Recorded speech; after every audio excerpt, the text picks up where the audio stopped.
నమస్కారం అండి. ఓం నమ శివాయ. ఓం నమో వెంకటేశాయ. కుంభరాశి డిసెంబర్ 2024 మాస ఫలితాలు చూద్దాం. ఫస్ట్ ఆఫ్ ఆల్ కుంభరాశి. కుంభరాశి ఎందుకు అంత స్పెషల్ అని చాలామంది అడుగుతారు.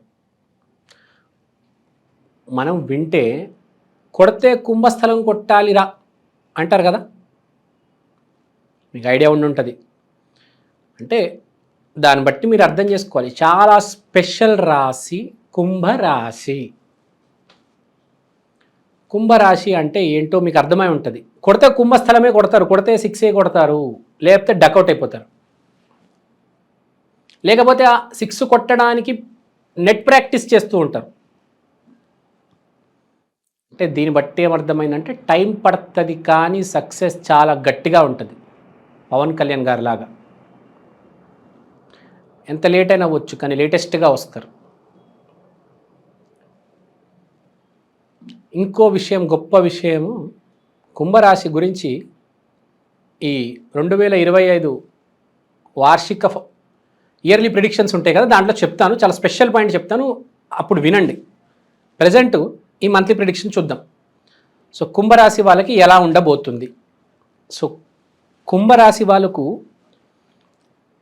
మనం మాట్లాడుకుంటే ఈసారి 6వ ఇంట్లో కుజుడు వచ్చాడు కాబట్టి బాగా పనిచేస్తారు, విపరీతంగా పనిచేస్తారు.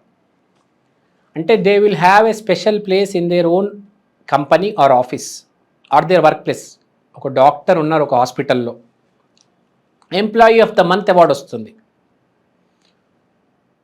ఒక సాఫ్ట్వేర్ ఇంజనీర్ ఉన్నారు, ఇప్పుడు మనం పెద్ద పెద్ద కంపెనీస్లో చూస్తూ ఉంటాము. Employee of the month, Infosys, emphasis, ఇట్లా చాలా కంపెనీస్ ఉంటాయి. ప్రతి నెల employee of the month award ఇస్తారు. సో ఈ మాసం కుంభరాశి వాళ్ళకి అవార్డు అనేది రాబోతుంది.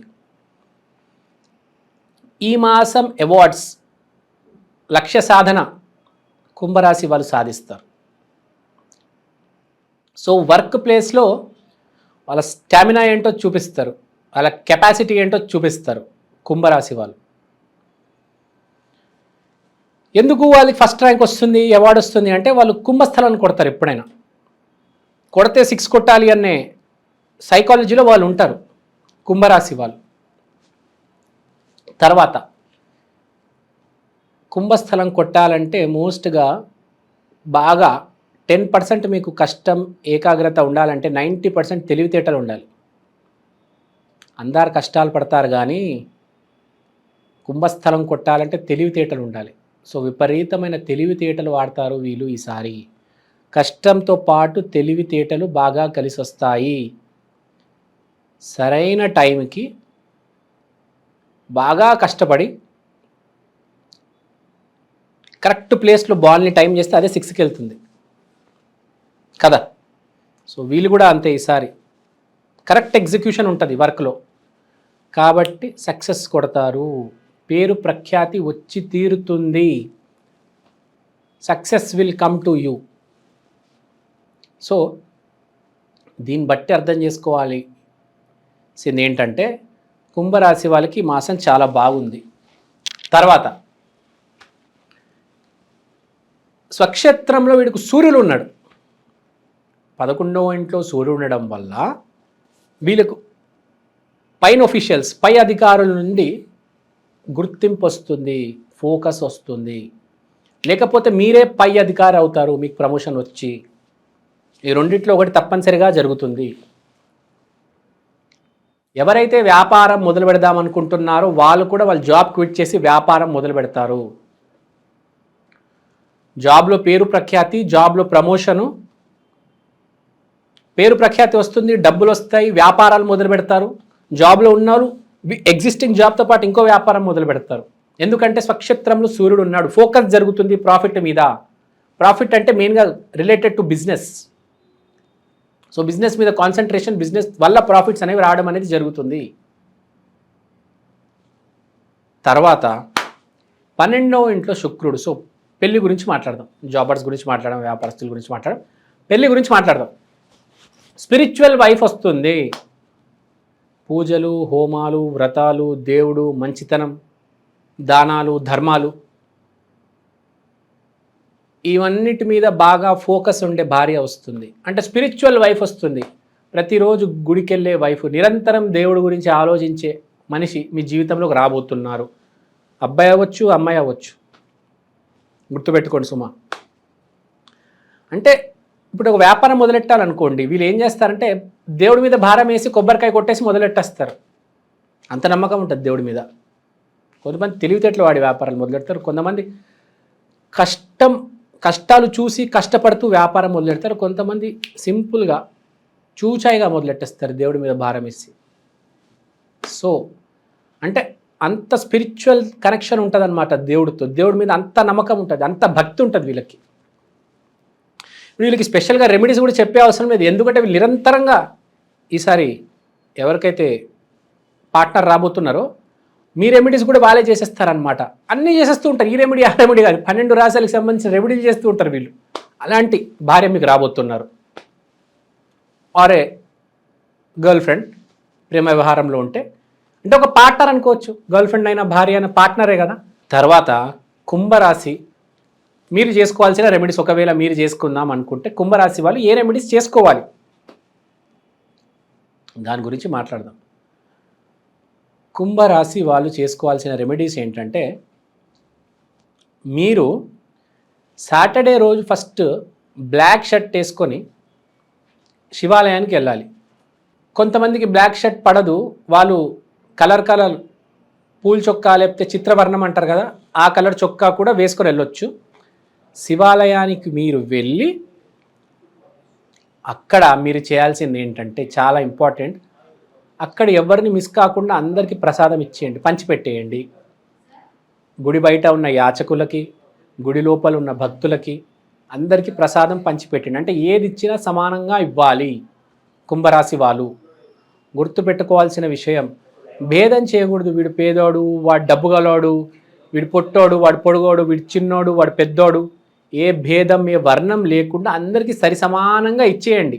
ఏది ఇచ్చినా సరి సమానంగా ఇచ్చేయండి. మీరు ఎట్లా ఉంటారంటే ఆఫీస్లో ఇప్పుడు మన పై అధికారులకు పెద్ద పెద్ద గిఫ్ట్లు ఇవ్వడం, ఆ డ్రైవర్కు ఆ క్లీనర్కు 10-20 ఇవ్వడం కాదు, ఇస్తే అందరికీ సమానంగా కింద శ్రేణి నుంచి పై శ్రేణి వరకు అందరికీ ఒకటే గిఫ్ట్ ఇవ్వండి. జనవరి నుంచి నవంబర్ దాకా ఏమీ చేయలేదు, డిసెంబర్లో గిఫ్ట్లు ఇద్దామని డిసైడ్ అయ్యారు, అందరికీ ఒకటే గిఫ్ట్ ఇవ్వండి. డ్రైవర్కి అదే గిఫ్ట్ ఇవ్వాలి, బాస్కి అదే గిఫ్ట్ ఇవ్వాలి. అందరూ సమానం ఇక్కడ, గుర్తుపెట్టుకోండి. ఎవరు ఎక్కువ ఎవరు తక్కువ కాదు. చంద్రబాబు అయినా ఓటేసేవాడైనా ఒకటే, ఓటేసేవాడు ఉంటే చంద్రబాబు ఉన్నాడు, చంద్రబాబు ఉన్నాడంటే ఓటేసేవాడు ఉన్నాడు. అందరూ సరి సమానం, గుర్తుపెట్టుకోండి. యాక్వేరియస్, కుంభం అంటేనే అందరూ సమానం. నువ్వు అందరినీ సమానంగా చూస్తే నీకు కూడా జీవితం సమానంగా బాగుంటుంది. నువ్వు పైన కింద చేసావా, నీ జీవితం కూడా పైన కింద అవుతుంది. సో కుంభరాశి వాళ్ళు గుర్తుపెట్టుకొని నేను చెప్పినట్టు సరి సమానంగా అందరికీ గిఫ్ట్స్ ఇచ్చేయండి. గుడిలో కూడా ప్రసాదం అందరికీ ఒకటే ప్రసాదం పెట్టండి. భక్తుడు కావచ్చు, యాచకుడు కావచ్చు, ఎవరైనా కావచ్చు, అందరికీ సమానంగా. మన ఆలోచన కూడా కుంభరాశి వాళ్ళు స్పెషల్గా గుర్తుపెట్టుకోవాల్సింది ఏంటంటే అందరినీ సమానంగా చూడాలి. వాడేవో చిరిగిపోయిన బట్టలు వేసుకొచ్చాడు వాడిని చిన్న చూపు చూడడం, వాడేవాడో బెంజ్ కారులో వస్తే వాడిని ఓ పెద్ద దేవుళ్ళకు చూడడం, అట్లా కాదు. అందరూ సమానమే ఇక్కడ, గుర్తుపెట్టుకోండి. సో నేను చెప్పిన రెమెడీస్ మీరు అర్థం చేసుకున్నారు, నేను చెప్పింది మీరు ఫాలో చేస్తారు. కుంభరాశి వాళ్ళకి మోస్ట్ ఇంపార్టెంట్ ఏంటంటే రెమెడీ జీవితంలో చెప్తున్నా, ఆల్ ఆర్ ఈక్వల్, అందరు సమానం. ఈ ఎజెండా మీద ఉంటే చాలు, మీ జీవితం బాగుపడినట్టే.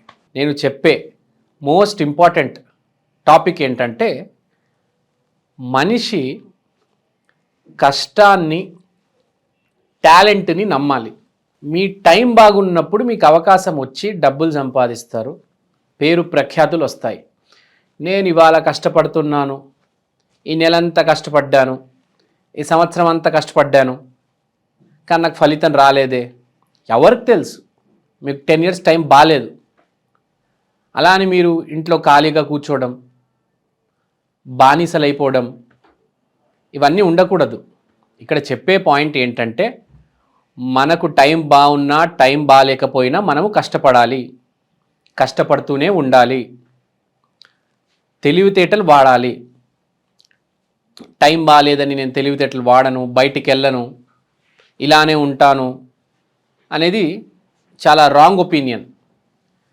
మనం కష్టకాలంలో ఎంత కష్టపడతామో, ఎంత తెలివితేటలు వాడతామో, ఎంత కొత్త కొత్త ఐడియాస్తో ముందుకొస్తామో, అది మన మంచి సమయంలో మనల్ని కాపాడుతుంది. 3 పువ్వులు 6 కాయలు అలాంటి ఫలితం వస్తుంది మంచి టైంలో. కాబట్టి టైం బాలేదని ఎప్పుడు మీరు నిరుత్సాహపడకూడదు. ఇప్పుడు కొంతమంది నేను జీవితాలు చూశాను, ఒక 10 ఏళ్ళు 20 ఏళ్ళ నుంచి బాలేదండి అని కుమిలిపోతూ ఉంటారు. సడన్గా పరివర్తన యోగం అనేది యాక్టివేట్ అయిపోయి ఒకటేసారి కట్టలు డబ్బులు సంపాదిస్తారు. సో ఇక్కడ చెప్పేది ఏంటంటే టైం బాగున్నప్పుడు కుమిలిపోకూడదు, ధైర్యంగా ఉండాలి. టైం బాగాలేనప్పుడు ఎవడైతే ఎదురు తిరుగుతాడో వాడే మగవాడు. కష్టకాలంలో బాగా పనిచేసే వాడికే మంచి టైంలో బాగా ప్రాఫిట్స్ వస్తాయి. సో ఈ రాశి ఫలాలు చెప్పే ఉద్దేశం ఏంటంటే మీరు కష్టపడడం మానేయకండి, కష్టపడుతూ ఉండండి. రాశి ఫలాలు అనేవి జాతక శాస్త్రం అనేది డైరెక్షన్ చూపడానికి.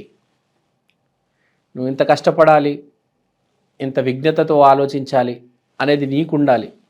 ఆ లౌక్యం నీకు ఎప్పుడు ఉండాలి. ఈ జాతక శాస్త్రం ఏంటంటే హోప్ ఇవ్వడం మనిషికి.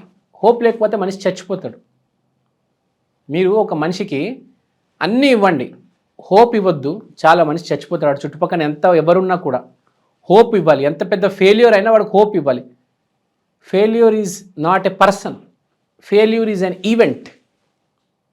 అంటే ఒక మనిషి ఫెయిల్ అవ్వడండి, ఒక ఈవెంట్ ఫెయిల్ అవుతుంది, రేపు ఆ మనిషికే మళ్ళీ సక్సెస్ వస్తుంది.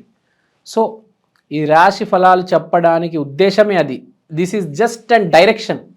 మీరు మాత్రం కష్టపడుతూనే ఉండాలి. రాశి ఫలాలు వినండి, అర్థం చేసుకోండి, ఆ డైరెక్షన్లో వెళ్ళండి, కష్టపడండి. ఇప్పటి వరకు ఈ రోజు వరకు శ్రీరామచంద్రుడు కూడా కష్టాలు చూశాడు.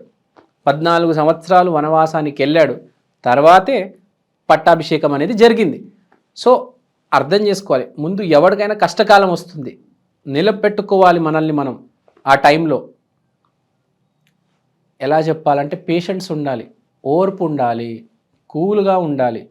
ఫస్ట్ మెయిన్ జీవితంలో మోస్ట్ ఇంపార్టెంట్ ఏంటంటే అర్థం చేసుకోవాలి, యాక్సెప్ట్ చేయాలి. నా బ్యాడ్ టైం నడుస్తుంది అని యాక్సెప్ట్ చేసి డబల్ ట్రిపుల్ కష్టపడాలి. అదే సక్సెస్ఫుల్ పర్సన్ లక్షణం.